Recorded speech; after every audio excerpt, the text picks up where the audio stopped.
Hi, this is AC Unit, and welcome to Mini-Logue. It's been a while since my last upload. A lot of things have happened, and I finally found some time to actually paint the next model. So this model is a Space Marine Lieutenant with Combi-Weapon from the game Warhammer 40,000, and honestly, it's been on my backlog for so long. I got this model when the new edition, 10th edition, released last well, during its launch day, and this model has looked so cool to me. I wanted to figure out what I wanted to do with it, and I just never had a good reason or a good color scheme to choose from. But I finally got one, and it will be using and I will be talking about that reference a bit later. It's pretty long. It's pretty long, a big explanation. But back to the model. So this model is, as I said before, a Space Marine Lieutenant with Combi-Weapon.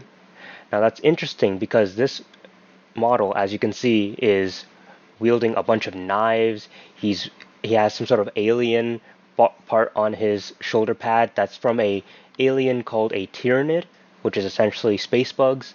If you've played games like StarCraft, they are essentially the Zerg, right? And right now in 10th edition, the big story is the Tyranids are starting to invade a lot more, are starting to touch base on a bunch of planets a lot more commonly now. What makes this model interesting is that it's actually using a pattern of armor called, I believe, Phobos armor. This armor pattern for Space Marines is kind of the stealthy type, the infiltration guys. These are the espionage, the sneak attacks. These are the stealth guys. But this lieutenant, and there is normally a Space Marine lieutenant with Phobos armor that you can also purchase, but this guy is interesting because he has a combi weapon. Now, in 10th edition, there's a whole classification of weapons called combi weapons, and they're all listed as such in 10th edition. But in previous editions, such as 9th edition, these combi weapons were known by a multitude of different names depending on what their weapon combination was. So combi weapons, as their name hints, means combination weapon, and usually it's a combination of a bolt rifle, which is the standard issue gun for Space Marines, and one of many different guns and weapons that the Space Marine can wield. So we have the Combi Grav. Now this combines a grav gun, which is a gun that shoots essentially bullets of gravity, or like shots of gravity that kind of make people like implode, right? Think of it like sort of like super heavy gravity, right? There is the Combi Plasma, which is essentially a plasma gun and a bolt rifle. Most combi weapons, if not all, have a bolt rifle barrel on top and their respective combination weapon on the bottom, like kind of like a shotgun attachment to a rifle. I'm not too familiar with firearms and their modifications of what you can do with them, so that's the best I can describe it as. Alongside the Combi Grav and the Combi Plasma, we have the Combi Melta. Now, this is kind of weird because a meltagun is there is no really good definition on what it really is. It varies depending on who's writing the story at the time or what have you, or what edition you're in, but in general, from what I gather, from what I've seen, a meltagun is a superheated kind of like flamethrower fuel, right? It's superheated to around like where it acts like plasma, and it's a very short-ranged weapon that is meant to melt straight through heavy armor, right? Like tank holes. It's the tank buster weapon, and it's called a meltagun because it melts armor. And finally, we have our last common combi weapon type, which is the Combi Flamer. Now, in Warhammer 40k, flamethrowers are generally known as flamers, and in the game on the tabletop, flamers have this ability called torrent, and torrent makes it so that you have to go through one less dice roll to successfully attack your opponent. Normally, you would have to roll to see if the shot hit and see if the shot wounded your opponent, and then your opponent has a chance to save against that shot so that it doesn't hurt them. And with a flamer weapon or torrent weapons, it skips the hit roll. It goes straight to wound roll, and then it goes to save roll. So it's pretty good in that aspect, but sadly, a lot of flamethrower weapons and torrent weapons in 40k are kind of bad compared to the other options you get. Personally, I like flamethrower weapons. I like their concept, their idea. Just something about spewing flames is just appealing to me, which is probably why I'm drawn to the Salamanders chapter of Space Marines, which have fire as their whole motif. So my reference for today, which is very interesting, is Diego Brando from the manga series JoJo's Bizarre Adventure. Now, this is manga, which is a Japanese comic. It's generally black and white. However, JoJo's Bizarre Adventure is unique in that there are colored pages, and there's a color version of it, and the color version is very flashy. It's very bold with its color choice. There are colors for the characters, like set colors that they always use, but it gets kind of unique with how it uses color theory and how it uses a lot of different things. I would recommend taking a look at JoJo's Bizarre Adventure if you're ever in a color slump trying to figure out your next color scheme, because this is the most colorful manga you may see. It's very fashionable too. But essentially, I chose Diego Brando because on recommendation from a friend, I was in a color slump. And my friend recommended me Diego Brando, which is this character that you'll see on the screen, that you are seeing currently on the screen. Diego Brando comes from the 7th part in the manga series. The manga series has been running since around, I believe, the early 1990s. It's been going on for so long. It's still coming out. There has been a new part recently, and actually the reason why I've been saying part a lot is because there are 9 parts, and each part of JoJo's Bizarre Adventure follows a different main character and a different time period. So the first part of JoJo's Bizarre Adventure starts off with our main protagonist in England. I believe it's around 1850s area, right? And our main character's name is Jonathan Joestar, hence Jojo. Every main character in the series somehow gets the nickname of Jojo, and some of them are kind of a big stretch. It's interesting. But essentially, we follow Jonathan Joestar, whose family has just adopted this guy his same age named Dio, because Dio's family has passed away. And we get through the relationship between Dio and Jonathan and this video will include some spoilers to the parts, but I would recommend still experience them, whether you want to hear these spoilers or not, because it is a fantastic story. But part 1 begins with essentially setting up what the overarching kind of plot is for a lot of the parts, actually. And it's a really good base to start with, personally. And this is a very unpopular opinion in the JoJo's Bizarre Adventure community, but I didn't watch part 1. I did not experience it. And when I mean watch, the manga has been adapted to an anime, which is a Japanese, some say cartoon. It's an animated series. And this, honestly, is pretty good. They've adapted up to the 6th part, with no news of the 7th part as of yet. But going back to part 1. Part one is your stereotypical protagonist, high schooler kid in anime, average 16-year-old, very muscular. He goes off. Eventually, Dio backstabs him, betrays him, and then our main character has to go off, learn a secret technique, gather friends, and fight Dio, who has become a vampire. Bizarre story, yes. So after that, Jonathan Joestar story is over, and he does die. That is actually in the last episode. He does die. It's pretty bittersweet. Part two is actually where people say is one of their favorite parts. It's called Battle Tendency. Part one was called Phantom Blood.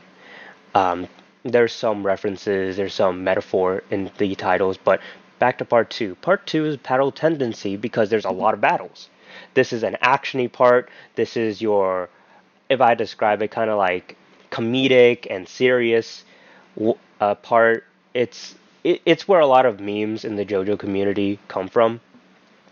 And this stars Joseph Joestar, your average your average high schooler. And Joseph Joestar and his is the grandson of Jonathan Joestar. And he is trying to find and he is in America with his grandmother, just chilling, doing their best.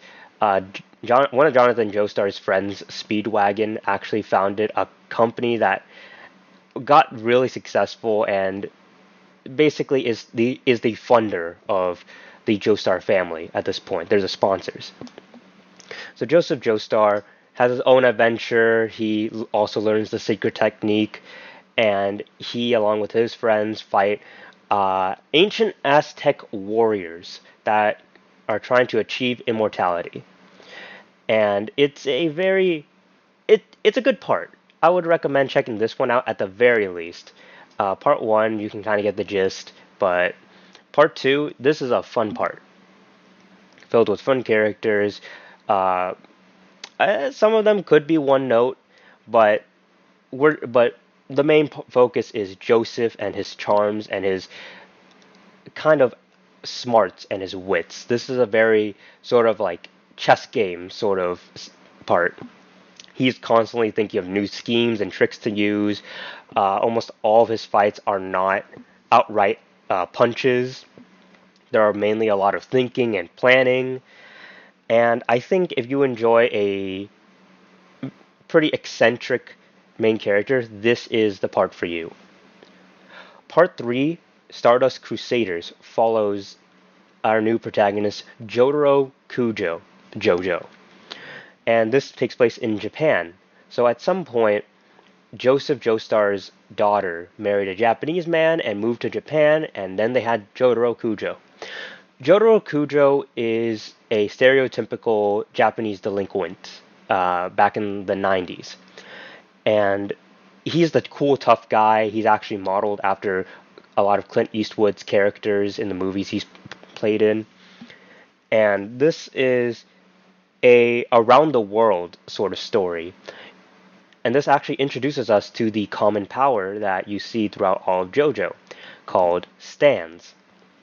In this part, all the stands are generally named after tarot cards, right?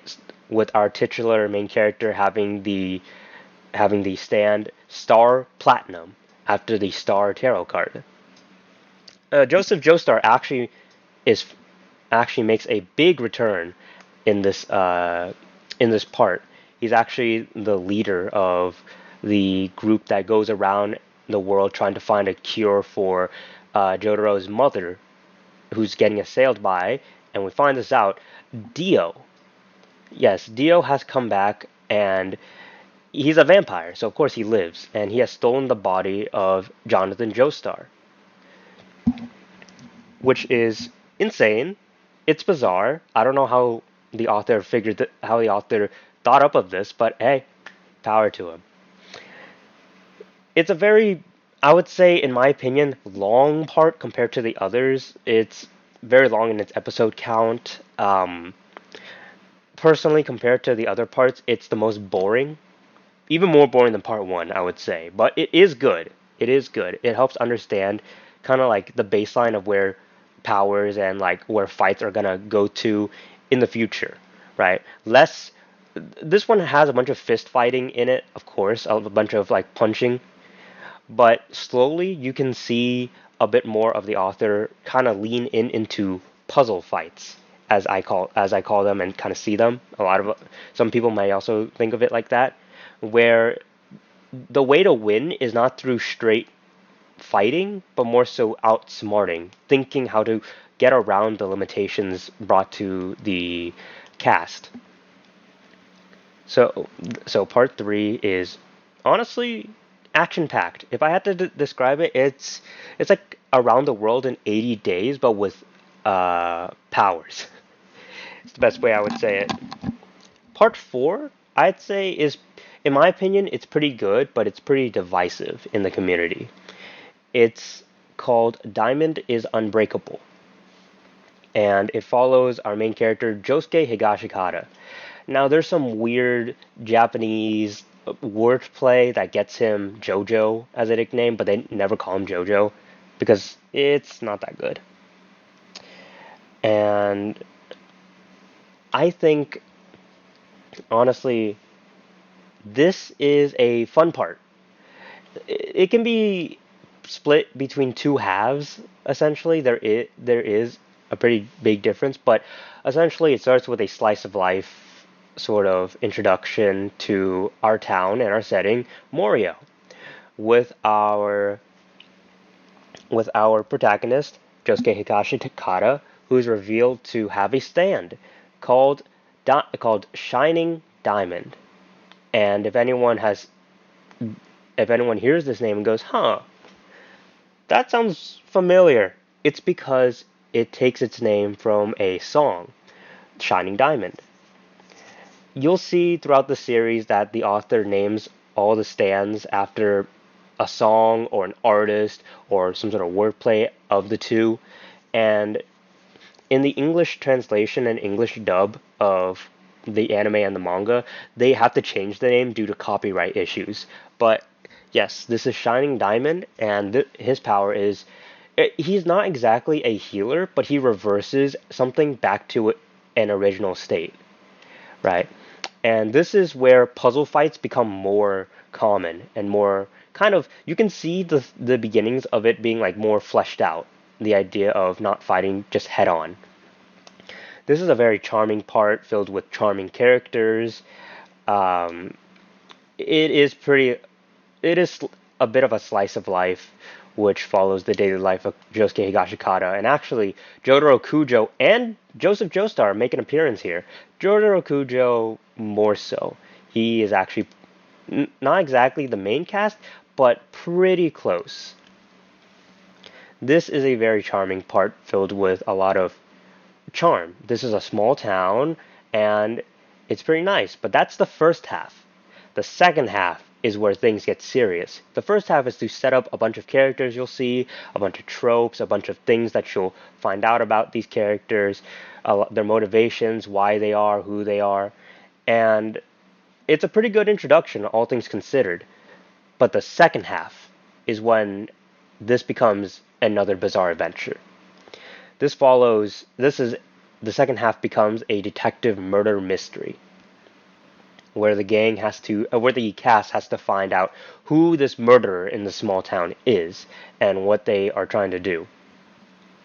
I'd recommend it because it's interesting. It's very interesting. Now, part 5 is, at this point in time, my favorite part of the anime.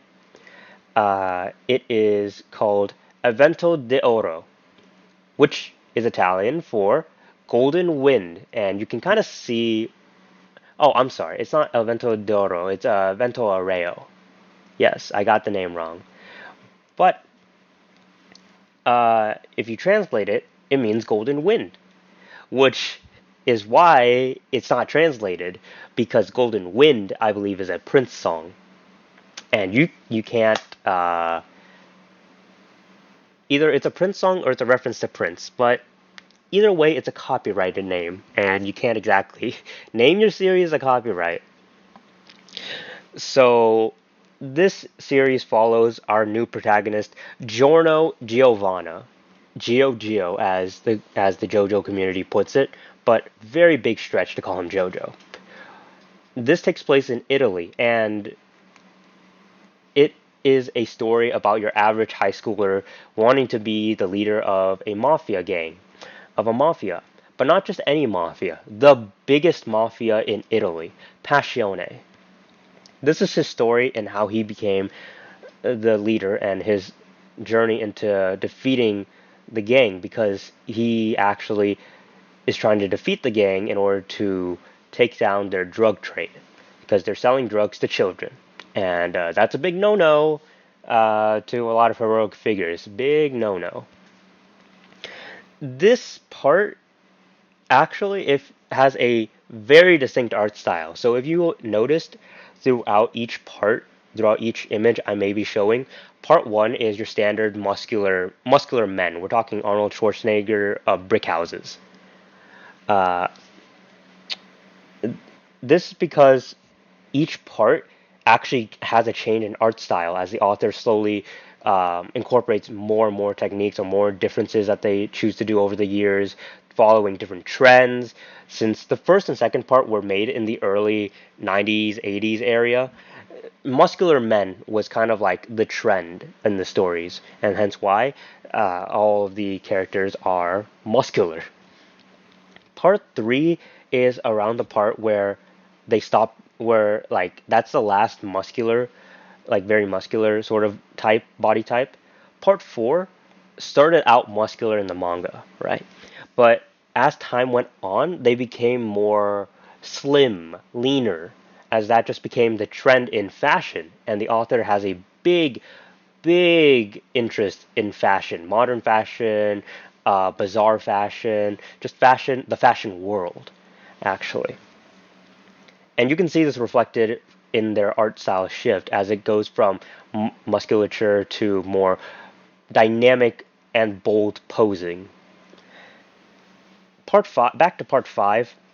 I think that this cast of characters is when the author like fleshes out the side characters a lot more in their stories. This is where you can kind of see the author kind of bring more focus into the main characters. Now, that's not to say that in part four there was no focus, or part three, two, one, but this part there's is where there's more substance.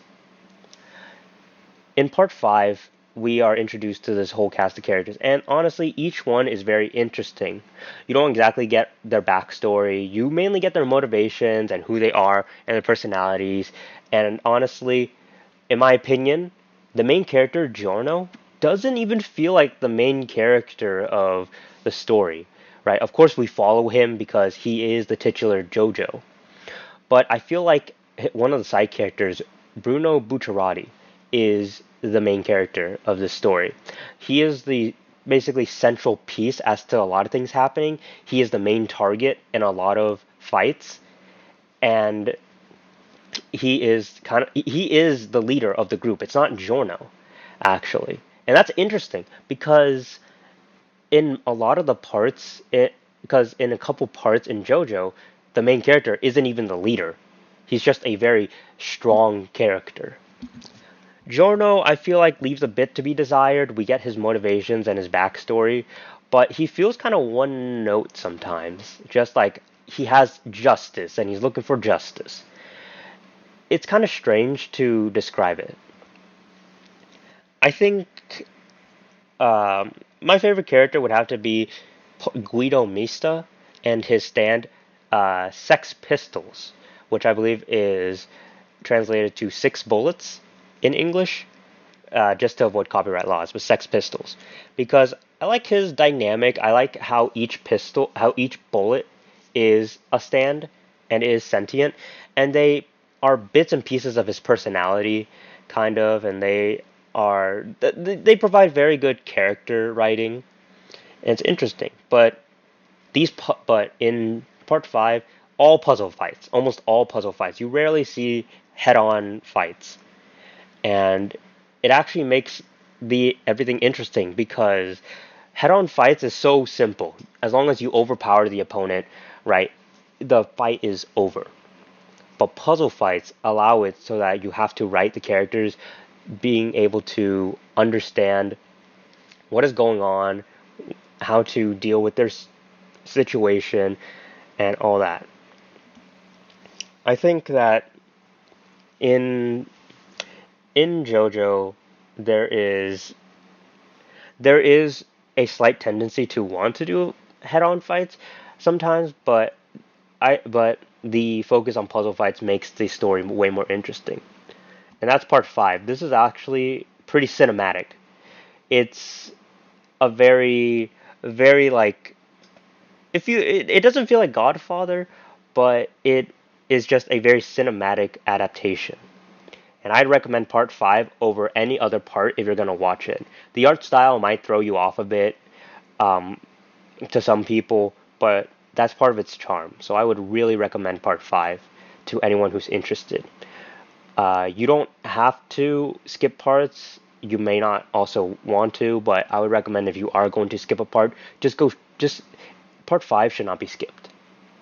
So moving on to part 6, which is the most recent anime adaptation. I honestly have not finished part 6. I kinda don't want to. I understand that the characters are also pretty strong in there, but this is where powers and stands become too complicated. It's too complex. And it it takes exposition to explain it all. It takes too long explanations, right? It just feels too slow. Part 6 takes place in a prison in Florida, following our very first female protagonist, Jolene Cujo. So Jolene Cujo is, oh, I forgot to mention, Giorno Giovanna is the son of Dio when Dio swapped bodies with Jonathan.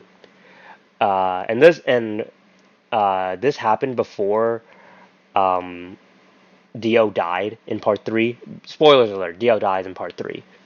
So part 6 follows Jolene Cujo, who is the daughter of Jotaro Kujo. And Jolene Cujo is a delinquent because of her deadbeat dad. Jotaro was a deadbeat dad. Um, he's not good with his emotions. He's a stereotypical father. Um, Jolene Cujo is a delinquent and gets accused and imprisoned on a false charge of vehicular manslaughter, I believe. And she was actually set up and framed to kind of trap her in this prison. And you learn a bit more later. It's kind of a mystery who did it. But what you got to know is it's Dio is influencing stuff again. But Dio's dead. Dio's dead. It's just somebody who got influenced by Dio and follows Dio, who's pulling the strings this time. Part 6 is, in my opinion, kind of a boring part. There is excitement. We have our stand, Stone Ocean. Oh, no, the part is named Stone Ocean, but the stand is named Stone Free. And this is a stand that turns things into strings of Mobius strips. And a Mobius strip has one side, even though it goes inside and outside if you were to travel alongside it. It usually looks like an infinity symbol, and it's very easy to make. But essentially, a lot of the stuff comes from this, and that's kind of why I say that the powers got a bit too complicated here. This feels like a very super experimental part where the author is trying to figure out how complicated can they go, and it was too complicated. I'd say watch it, but personally, I will not be continuing this part. Now, I won't be discussing parts 8 and 9. Part 8 has completed a few years ago, and part 9 is currently running. Those two are interesting, but I'll be talking about part 7, because at the end of part 6, something happens that causes the entire universe to be reset. So now we follow part 7, which takes place in an alternate universe in, I believe, the 1800s area? 1800s, 1700s, but this is taking place in America this time. No, yes, the 1800s, 1900s area. This takes place in America, in the Wild West. And this follows our main character, Johnny Joestar, which is a analog or an alternate universe version of Jonathan Joestar. Johnny Joestar is actually interesting because he's crippled. He can't use his legs. And this is very important to the story of this part because this part is called Steel Ball Run, named after the Steel Ball race that happens in the story. Now, I may have gotten that name wrong. I haven't read the part yet, but I think that's the name. But it's a cross-country race around America, and you race on horses. And that's why it's important that Johnny Joestar is an interesting character beyond his disability. This is a very interesting manga. This is an interesting part, and at the time of this recording, it has been announced that it will be getting an official English translation, which it hasn't yet, which is very surprising. From what I've heard from friends, this part changes you. And from what I've seen, I would agree. This is a part that has a focus on finding out who you are, your individuality, and who you are as a person. It's filled with a bunch of mature themes. It's filled with a bunch of different set pieces, characters, and honestly, when the translation drops, I will be reading it and I will be following it. I'm very interested in this part. And honestly, I've been a fan of cowboys and Wild West stories. Just something about it, the romanticization of it, is so interesting to me. But this part is very fun from what I've seen.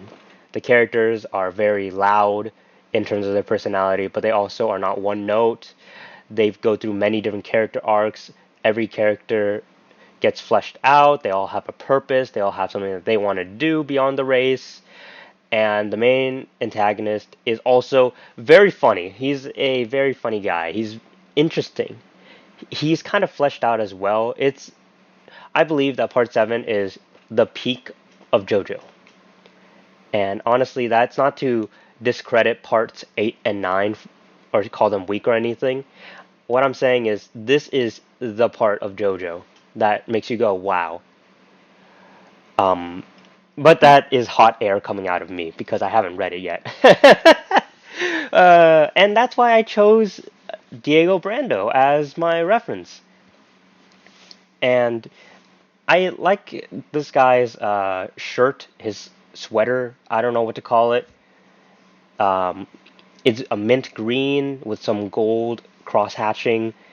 He's got khaki jeans, brown boots. He's got the silver spurs, and I just think that this is a good design. Very concise, not too busy, not a lot of not a lot of too many details, but just enough to catch your eye. And honestly, I would recommend checking out part 7 would like if you are hesitant on starting to read the manga. I would recommend part 7. Now, you can come back to me to this video and go, "Oh, yes, it was good," or "Oh, I didn't like it." And that's fine. But I would definitely recommend part 7 because I definitely will be diving in. And that brings me to the model, which sadly, it's not turning out like the reference, as you can see. The reason for this is because I used a color changing paint, a color shift paint. I'll show an image of this, and it did not look like the bottle. I believe that I messed up in that I used black as the undercoat and not white. If I used white, it probably would have shown up as the correct color. So I've actually learned from this experience. I've taken it. I don't let it like haunt me, essentially. Every model that I paint is a new lesson that I learn. And it's just the way it is. You just have to keep learning as you go. Maybe one model is not what you want and all the other, but I'm not going back to change this if I ever had the opportunity to. This is my bookmark in my textbook of lessons. And I'm kind of proud at the end of how it turned out. Did it turn out the way I wanted? No, definitely not. No. Even all the other parts are kind of splotchy and messy. I wish I did take my time. I think because I was painting pretty late at night, I was just tired.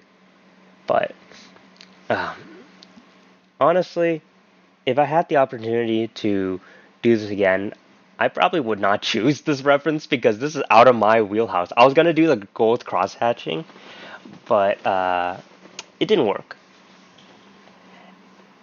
But what I have learned from this model is I can use this paint for something, and I probably might in the future. I can use this paint to paint the Night Lords chapter of Chaos Space Marines. The Night Lords are kind of deep metallic blue.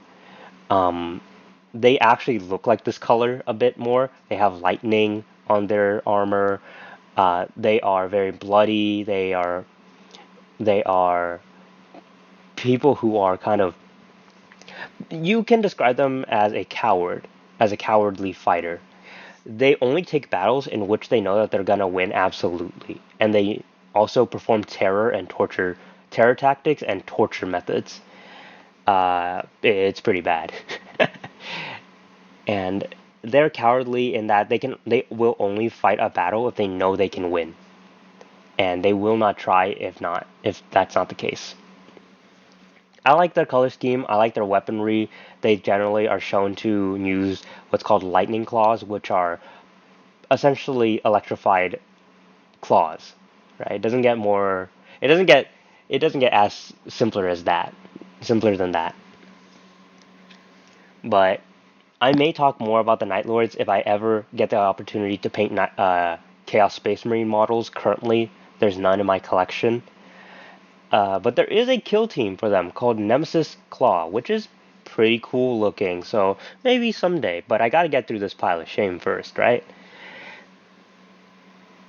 Going back to the model, it's not turning out how I want it to, but I keep continuing. I keep trying to finish it because getting upset and just saying, oh, this ain't it, and tossing it aside is not my MO. My MO is completion from start to finish. One good shot. And even though it didn't turn out the way I wanted, I can kind of fix it somewhat. I can make it somewhat enjoyable. And honestly, as long as I can say, yeah, I learned, I learned my lesson, it's good for me. Any time you paint and it turns out the way you don't want it to, you just keep going. Keep going. Finish it up. Because if you don't finish it up, it's just going to sit there and you'll keep thinking, ah, yeah, I can come back to this, and you just never come back to it. Honestly, it's not easy to come back to a project that you deemed a failure mentally because you don't want to fix it because you don't know how to fix it. So I'd say just finish it, honestly. You can kind of see my idea for what I'm doing, which is kind of following the khaki pants at least and the brown boots. It didn't turn out that way, sadly. It got messed up in the process. But that's just how these things go. Would I come back to this? No. Would I look at this from far away? Yes, yes. And that's the interesting part. When it comes to your models, and this is very important, I recommend at the very end painting your base black, like the starter, like the same color as each other. Clean up the excess paint that got like onto it and tidy it up because it will look a lot cleaner if you do. You won't notice as much bad if you just clean up your base. And I don't know why this happens other than it just cleans it up. But that's my big recommendation if you ever feel bad about what you're doing. The thing about painting is it's just learning and learning and learning and learning and learning. Even if you have a good solid color scheme and a good style, or maybe you got a good grasp and good skills, every single time you paint is another lesson. Every single time you paint is something to learn. There's not really a set thing you can do. There is a set style that you can always use and fall back on, a set of skills, but it's always just more learning.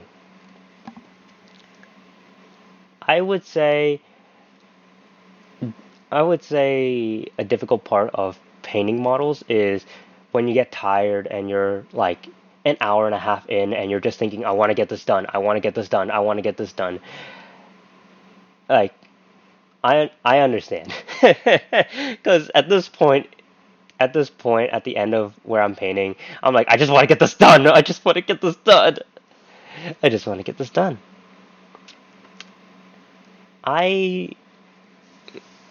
very much enjoy painting. I can't do it as often because of how time consuming it is, and my life's kind of busy, right? Which is shown in how very infrequent I upload. But putting paint on the model is more than just putting paint on the model. You're not just coloring in anything, right? You may think that it's just like a coloring book, and it is. That's the best way to think about it. But it's a coloring book that you can add more to. You can add details that weren't there before. You can add extra stuff. You can do a lot with painting, and I think that that's the best part of this hobby. Beyond modeling and putting together the models that you want to put on, maybe adding extra bits and pieces, you can also paint how you want and build what models you want. I think this freedom in expression and creativity is what makes this hobby wonderful. It's what makes this hobby creative, so to say. Um, and yeah, each time you make a new model, you got to compare it to your old ones and figure out what changed, what you can take from this, what color combinations you can use. Like how, even though I learned something new about the paints I used, such as this color shifting paint, I would still consider this model to be a failure, and that's okay. Having models that you consider failures in your collection is not something to be ashamed of. It's a step in the path, right? A stone on the path of your hobby style. I didn't want to say career because you're not exactly making money off of this, but failures teach you what successes actually mean, right? Without failures, successes mean nothing. And I think that this model very encapsulates that because even though if you look at it kind of closer than if you look at it at like an okay distance, if you hold it up to your face, not too closely, you will see the flaws. But if you pull it away from your face, put it down on the table like how you would be playing the game or how you would be looking at from a display case, you're not going to notice a lot of the flaws that you notice. Um, Actually, sometimes when I see images of models painted with white as the base coat, as the base paint, I zoom in on those models and I try and see if I can see the brush strokes because white is very hard to paint, right? To paint smoothly. And a lot of times I don't see the brush strokes and I'm just thinking, how are they doing this? How do these people do so well with white? And then I realize because they practice. This is their main color. This is like why they're so good at white because they have to be. They have to know how to use these hard colors because this is their main color. This is what they like to use. This is their color scheme. And I'm not saying paint a million models one color to learn more about it, but I'm saying paint over time and your skills will improve. A lot of people, some people, some of my, some people that have seen my models in real life go, "Ah, I couldn't do this. This is too, my hands are too shaky. This is too hard. This is too small. Look at all this little cracks and crevices I got to go through." But I would say if that's your thought process for this hobby, I would say give it a shot. Go to a local Warhammer store or a Games Workshop store, ask for a paint demo, and go through it. You'll kind of like eventually start instinctively using techniques that you'll use the entire time. A lot of people that I see kind of hold a paintbrush. If they've never held a paintbrush right in their life, they will hold a paintbrush like a pencil or a pen, and that's wrong. That's incorrect. What you do is you hold it like a chopstick, or at least I hold it like a chopstick, and that's actually that provides more control, at least for me. Another tip I would like to give is, if you're having trouble with stability, put your hands together, or your wrists together, or your pinkies together, or your elbows, both of your elbows on the table. You need something to stabilize your entire body. Your hands kind of vibrate on their own, and if you bring them together with something that doesn't vibrate or has an or like equalizes vibration, it stabilizes it, and you get used to it, and you're fine. I would also recommend a paint holder. There's a bunch of different paint holders on Amazon. Mine, as I said, was gifted. If I ever hold a Q&A panel, I'll research a bit more as to what it actually is, and give a little feedback and give a little suggestion as to what you could buy. Personally, for buying stuff, I buy cheap Michaels paintbrushes, cheap hobbycraft paintbrushes. I don't need anything super fancy. And yeah, honestly, just keep painting, keep going for it, and clean up your base. That is a big tip that I would recommend always doing, to clean up your base, because you never know. It could be the difference that you need to see. It cleans it up a lot. And I think that that's one of the most important parts of this hobby. Keeping a positive mind, trying not to get too negative about what you're doing, and if you have a failure, just learn from it. That is my best advice to you, and this is honestly where I'm starting to run out of things to talk about, because I already talked about JoJo, I talked about the model itself, and how it's kind of a failure in my eyes, and I could have done better, but now I know. Now I know what I can improve on, and how I should not be experimenting on a model with a lot of detail. But this has been AC Unit, and thank you for watching Mini-Logue.